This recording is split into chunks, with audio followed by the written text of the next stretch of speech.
madaxweyne u kac caruurta yaryarka ah oo qarra ka qaylinaysa xaq bay kugu leeyihiin maalinta qiyaamana adaa lagu weydiin doonaa inaad u kacdidna waajib bay kugu tahay dadka aad madaxweynaha u tahay bay ka mid yihiin caruurta yaryarka ah iyo hooyooyinka maanta qarra ka qaylinaya halkan waxaa ka leeyahay anigu maxamed siciid cabdi ah oo aabbahay layga xiray hooyadan iga dhimatay codsi hore madaxweynaha u soo dhiibay hooyada waa iga dhimatay eedada waa la jooga ii soo sidaa madaxweyne mar hore kagaa soo codsaday madaxweyne ii soo sidaa madaxweyne aabbahay ii soo sidaa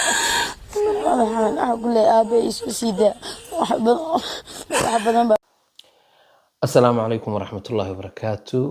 asxaabta sharafta leh waa mar kale iyo muuqaal cusub bartan adiga dheehanaysaan walaa ka hamiidhay baro aad iyo aad baan idiin salaamayaa meel kastaad ka joogtaan daafaha caalamka runtii aad baan uga qiirooday maxamed siciid cabdi waa wiil yar oo maanta xaaladiisu ay aad u adag tahay runtii bulshada Soomaaliyeed in badan oo kamid ah way dareemi karaan ilmo yar oo hooyadii ka dhimatay aabihiina xabsi kaga jiro runtii waxaan u maleynayaa maxamed siciid cabdi markii la xirayay aabihiis caqli inuusan lahayn bay u badan tahay oo uu ilmo aad u yar ahaa sida muuqata ilmo yar oo aan caqli lahayn buu ahaa markii aabihii la xirayay maantana runtii qaangaar buu ku dhow yahay 12 sano wax dhow ma aha waa muddo aad u dheer weeye maxamed cabdullaahi farmaajo bay waxay ka codsanayaan ra'iisul baarlamaanka madaxda oo dhan kulligood safiirka Mareykanka fadhiya dhammaan waxay ka codsanayaan in dadkaas xiran oo 36 qof meelahaas ah oo Mareykanku xiran in maaragtay la soo daayo oo ku eedeysan dambiga burcadnimada ah laakiin dadkooda iyo ehelkoodu ay ku doodayaan waa dad badooda iyagoo ka kalluumaysanaya laga qabsaday runtii bulshada Soomaaliyeed xanuun badan baa haysta oo dhinac walba ka haysta mid ku xiran burcadnimo la isaga eedeeyay oo aan burcadbadeed ahayn dhakada laga saaray oo isagoo kalluumaysanaya inta la qabtay la yiri burcad baa tahay mid isagoo meel iska maraya madax furasho loo haysto oo dambiila ku ah oo lacag loo haysto ummadda Soomaaliyeed waa dayacanta laakiin madaxda Soomaaliyeed iyaga hadafkooda iyo dantooda iyo waxaas iyo Cabdullaahi Farmaajo hadda wiilkan yar oo maxamed siciid cabdi wuxuu tilmaamayaa xilligii garowga siciid cabdullaahi dini la dooranayay maxaa kacaya waa dhowr sano adduunka saasu waa hore waa kana xilka waxa uga dhinaa muddo badan hadeerna waxaba uga dhiman wax yar marka qof walba oo xil haya waxa munaasib ku ah in wixii uu ummadda Soomaaliyeed ka qaban karo ama u qaban karo inuu qabto wax badan bay dawladda Soomaaliya qabatay oo xaqiiqdii dad badan oo meelo kala duwan ku xirnaa kuwa Seychelles ku xirnaa kuwa Hindiya ku xirnaa kuwa meelo kale ku xirnaa wax badan bay soo deysay dad meelo ku xirxiran laakiin kuwan oo kale malaha waxay isleeyihiin nolol bay heli karaan iyo miyaa ma garanayno laakiin maanta dawladda Soomaaliya waa dawlad la aqoonsan yahay waxay sameyn kartaa inay tiraahdo annaga dalka iyaga ku haysanayna sababtoo ah waqtiga la qabtay waa waqtigii dawladda ku meel gaarka ahayd waa dawlad aan beesha caalamku aqoonsanayn baa markaa jirtay markii la qabanayay dadka oo la qabsaday oo la xirxiray ama sidan hadda ay waalidkood sheegayaan dad iska kalluumaysto oo masaakiina bay ahaayeen cidlada laga qabsaday haba u badnaadeen dadka noocaasa iyo kuwa anigu aan u aaminsanahay inay cadow iska difaacayeen dadka noocaas ah oo iyagoo dalkoodii jooga inta la qabsaday Mareykan la geeyay markii la qabsanayay dawlad rasmi ah oo dawladda la aqoonsan yahay oo beesha caalamku aqoonsan tahay ma jirin laakiin maanta waxa jirta beesha caalamku dowlad ay beesha caalamku aqoonsan tahay ayaa maanta inoo dhisan oo weliba 8 sano hadda jirta. 8 sano 4 sano oo ka mid ah raggii hayay meel bay ka soo bilaabeen, meel bay gaarsiiyeen, yeysan waxba soo daynay.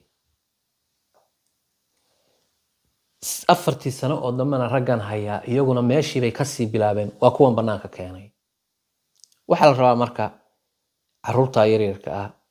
kuwii Soomaaliyeed oo horey loo soo daayayna waa guul iyo gobonnimo iyo sharaf u soo hoyatay ummadda Soomaaliyeed, waana wanaag badan oo ay qabteen dadkii xilka isaga dambeeyay. ama kuwan hadda ha bilaabeen oo ha dhamaystireen, ama kuwii hore inta u soo bilaabeen ha dhamaystireen, labadaba annagu warkaa ma qabno. laakiin waxaanu ku baraarugnay haddaan shacabka Soomaaliyeed nahay iyadoo dowladdani ay soo daynayso wax, intaasaan ku baraarugnay. marka si kastaba ha ahaatee waxa munaasib ah oo wax wanaagsan ah oo ummadda Soomaaliyeed idinka fadhidaa maanta inaad soo daysaan dadkan cabanaya oo masaakiinta ah oo hooyooyinka ah oo maanta gobol kasta oo Soomaaliya ah ka cabanaya oo beer ku taallada ay ku noqotay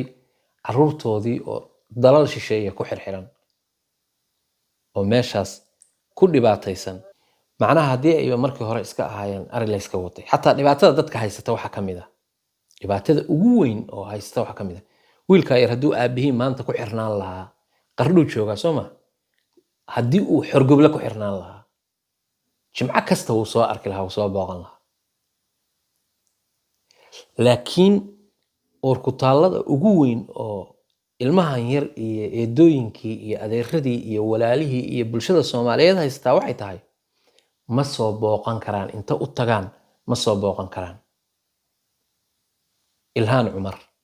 waan u malaynayaa dadka la sheegayo dhan inay ugu tukroon tahay. Ilhaan Cumar insha Allah waxaan rajaynayaa inaysan dadka Soomaaliyeed oo jooga Mareykanka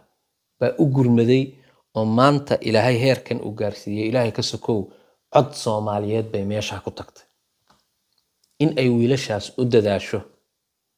xataa dowladda Soomaaliya ay baritaar ay ku samayso. dowladda Soomaaliya markay waxaan doonato inay baritaar ku samayso sababtoo ah waa muwaadinad Soomaaliyeed, waa qof walba oo waa dadkoo dhan u yaqaanaan in ay tahay qof Soomaaliyeed, ha ahaato xildhibaan ka tirsan Mareykanka. laakiin ilmahan yar oo codsanaya aabihiis iyo dadkan waayeelada ah, hooyooyinka ah, dumarada raggoodii ka maqan yihiin 12 sano oo ilmihii la daalaa dhacaya, waxa carruur halkaa taagan aabbayaashood waa xiran yihiin. carruurtaas Soomaaliyeed oo halkaa taagan oo aad arkaysid aabbayaashood waa xiran yihiin. waxa ka badan kuwani qaaliladan khayr Allah siiye baaba soo bandhigtayba, laakiin waxa ka badan kuwo cid soo bandhigtana aan haysan, saxaafadna aan hor imaanayn, codkoodana aan la arkayn. wiilkan yar waxa hadaleysa ka mid ah inuu madaxweynaha maaragtay uu ka codsadayba isaga iyo waalidiintiisii ay ka codsadeen, kuwa aan meel laba ka codsan karin, meel ay u doontaan nala, ilmahoodiina ka xiran yahay, kana maqan yahay baa buuxa. ilaahay baa Soomaali u maqan. marka madaxweynaha dowladda Soomaaliya, Jamhuuriyadda Soomaaliya, waxa ku haboon in uu u maaragtay halgamo, maadaama isagu Mareykankana usii dhoon daloolo uu muddo ku noolaa, in uu halgamo oo bal dadkaas hadda laga cabanayo oo halkaas waalidkood aysan soo booqan karin, ilmahoodii aysan soo booqan karin, xataa aan la hadal hayndee. tan kale waxa iga yaabisay burcadbadeed raggii lagu eedeeyay oo lagu qabtay. anigu ilaa hadda eedaysanaan u aqaanaa, uma aqaani inay yihiin dad wax qalada ku jiray, aniga dhankaygan ka hadlaya. laakiin dadka lagu eedeeyay xukunkoodu meeqa sano weeye, ma dhammaada miya? waa xukun cimrigooda inta ka dhiman miyaa la isaga xukumay? sidii dadka ilaa waa ognahay reer galbeedka xataa kuwo dilay maanta nin dilay baa dhowr sano kadib waxa arkaysa soo ka hormaraya oo la soo daayay. marka waxaan u malaynayaa inay tahay kaasi wuxuu leeyahay dowlad u dooda, laakiin kani dowlad ma laha. bal aynu dhageysano dumarka qayb ka mid ah oo hadlay. afar oo 12 sano waxay ku xiraayeen dalka Mareykanka dadkaas oo xaqdara lagu qaatay waxyaabaha Puntland ka kalluumaysanayay si xaqdara loo qaatay dadkaas oo aanu nahay dadkoodii intaas oo sano xiraa 12 sano dadkaas oo ilmihii ay dhaleen ilmihii maalinta caloosha ku jiray ay inta la leeyihiin taasoo madaxda dawladda ugu sarreysa ومدحوينه كم دي وهايو عبشة ضيّدة مدحوينها فدرالك محمد عبد الله فرماج ورقدًا وحن وجوجينا على مساركي مدحوينها بدلا أي أنه هو الفكرة وجوجي ولينه كم تشوان مدحوينه وحن كلها هاي مدحوينه وين بدي ستي وغدا أنه كم هذا تشوان دتك عدود دو حسيا كسر قطي أي دتك كم ديهم وحن كهرجنا مدحوينه عبشة ضيّدة مدحوينه أرقاده مدحوينه وغدا دبوا فيرسو وحنا هو يندبن waxaan caruur agoon aan waxba dhaamin waxaan haysan xadin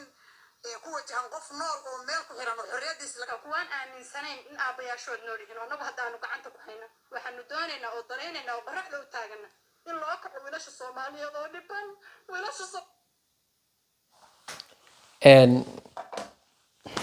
xaqiiqdii waxa weeye waa dhibaato taagan weeye kuwaan aaminsanayn in aabayaashood nool yihiin oo naga hadaanu gacanta ku hayna waxaanu doonaynaa oo dareenaynaa oo baraxda u taagana in loo kaco wiilasha Soomaaliyeed oo dhiban oo waxa weeye anagu ka qiiroonay oo aan ka qiiroonayn oo waxa weeye madaxdu ka qiiroonayn oo aan ka qaracnay anagu maalin walba aan ooyayno oo barax taaganahay ama aan idaacad taaganahay ama TV aan taaganahay oo waxba naloo ka qaadan naloo ka qamayn ma qaadan karno waxa madaxda Soomaaliyeed ay waxa anagu ma qaadan karno intaad ka badan ma sii daawan karno waa murugo weeye waa wax laga damqado oo maaragtay xanuun ah oo dareen xanuun la weeye runtii muuqaaladan oo kale tan maaragtay lama daawan karo laakiin waxaan ka codsanaynaa dawladda Soomaaliya in ay barnaamijkan maaragtay doorashadu waa meesheeda in ay hawsha iyo doorashada isku wado oo bal wiilashan xiran oo dhibaataysan oo ilmahoodii iyo xaasaskoodii ay saa u barooranayaan iyagana in aad u kacdaan dadaa u dirtaan keliya u dirtaan ba ku siman yihiin oo tiraahdaan annaga haynayna haddii Soomaaliya Muqdisho haddii lagu xiro kuwa caruurtoodii inta la soo qaaday Hargeysa la geeyay waa ka soo tagaan Hargeysa waa ugu tagaan waa soo booqdaan dad Soomaaliyeed baa jeelka hor jooga dad Soomaaliyeed baa maamulka haysta waa dad Soomaaliyeed haddii xamar la geeyo tartiib bay inta u soo dhaqaaqaan bay u iman karaan laba maalmood haddii jidka soo socdaan oo Muqdisho ku soo degaan dad Soomaaliyeed baa jooga oo walaalahooda iyo ehelkooda in abtigooda in habreedkooda in adeerkooda walaalkooda ma fahmaysaa Soomaalinimo qaraabanimo waa meesha ka buuxa oo ay la noolaan karaan intay arkayaan xataa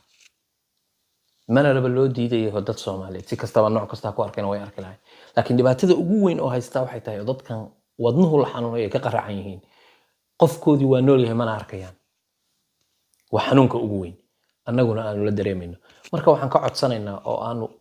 insha Allah ta'ala faraynaa dawladda Soomaaliya inay u kacdo hal ergo ay u dirto way ku siman tahay gabadha Ilhaan Cumar halka joogtana ay sii bari taarto iyo safiirka ay ka hadlaan oo maaragtay bal ugu yaraan in la soo wareejiyo oo dhulkooda loo soo wareejiyo ma fahmaysaa waa arkaysan kuwii la soo daayay markay ay liboor ka soo degeen waxay sameynayeen inay ciidooda dhunkanayeen inay sujuudayeen Ilaahay mahadinayeen waad garanaysaan wax kale tan ma aha waa farxadii baa ka badatay Ilaahay qof ay sala faqoon balaayo iyo dad aysan garanayn bay ku dhex noolaayeen oo nooc walba leh xabsiga markii la geeyo kun qof oo kala nooc dambiilayaal marka madaxweyne u kac caruurta yaryarka ah oo qarra ka qaylinaysa xaq bay kugu leeyihiin maalinta qiyaamana adaa lagu weydiin doonaa inaad u kacdidna waajib bay kugu tahay dadka aad madaxweynaha u tahay bay ka mid yihiin caruurta yaryarka ah iyo hooyooyinka maanta qarra ka qaylinaya xaq bay kugu leeyihiin u kac oo bal ergo iyo doorashada waa meesheeda ergo iyo ciduun inta u dirtaan bal Soomaaliya ha loo diro Mareykanka ugu yaraan Mareykanka kuwa idinla joogaad kala hadli kartaan nooc kasta ula hadli kartaan dawlad baa tihiin maantana sidii markii horeba aan sheegay 8 sano dawlad la aqoonsan yahay baa Soomaaliya ka jirta xaqiiqo waxa ah in hadalkeeda hana loo soo wareejiyo in la aqbali karo laakiin dadaal iyo doonasho kaliya u baahan tahay in la doono kaliya u baahan tahay intaa ha laydinka helo ilaahayna ha idinku duwo waxaan idinkaga tegayaa assalaamu calaykum waraxmatullaahi wabarakaatu